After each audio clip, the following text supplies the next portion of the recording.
First World War.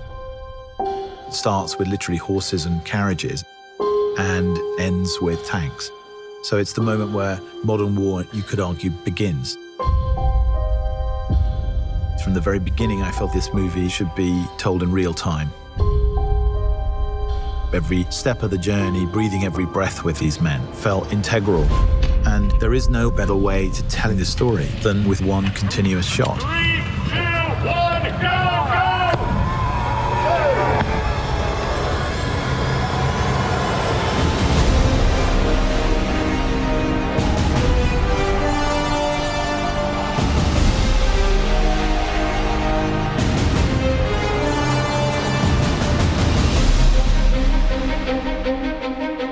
From the first moment I talked to Sam about the idea of it as a one-shot movie, I knew it was going to be really immersive. It's meant to make you feel that you are in the trenches with these characters. The film in itself is a slice of time. These two young men get sent on a mission to deliver a message to stop an attack. Action! So they've got to cross into enemy territory on a race against time to deliver a message that will save 1,600 lives.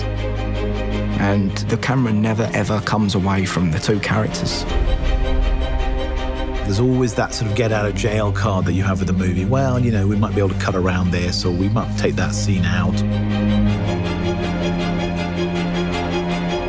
That's not possible on this film. The dance of the camera and the mechanics all have to be in sync with what the actor's doing. When you achieve that, it's really beautiful and exhilarating.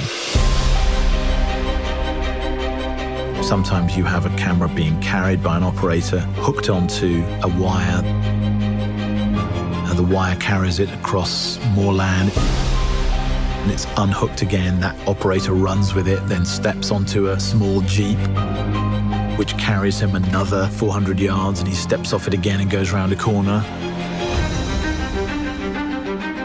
Let's go back to 1. This film does not take place in a series of interiors. This is endless exteriors.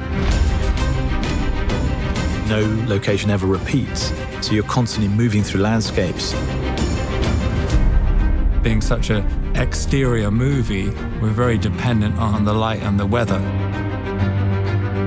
And we kind of realized, well, for a start, you can't really light it. Action! Because, you know, if you were running down a trench and turning around 360 degrees, there's nowhere to put a light anywhere.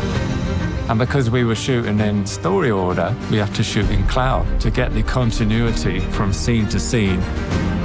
So some mornings, the sun would be out and we couldn't shoot. So we would rehearse. And we're rehearsing.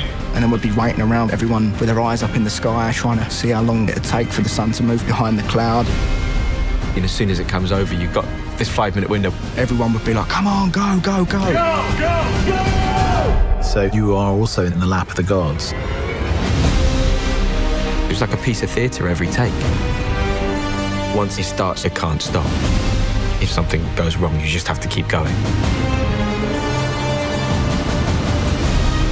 Until you actually see it on a screen, you don't really realize how immersive it is and how that technique kind of draws you into it. For me, engagement is very important. And that is behind the way in which we've decided to shoot this film. I wanted people to understand how difficult it was for these men. And the nature of that is behind everything.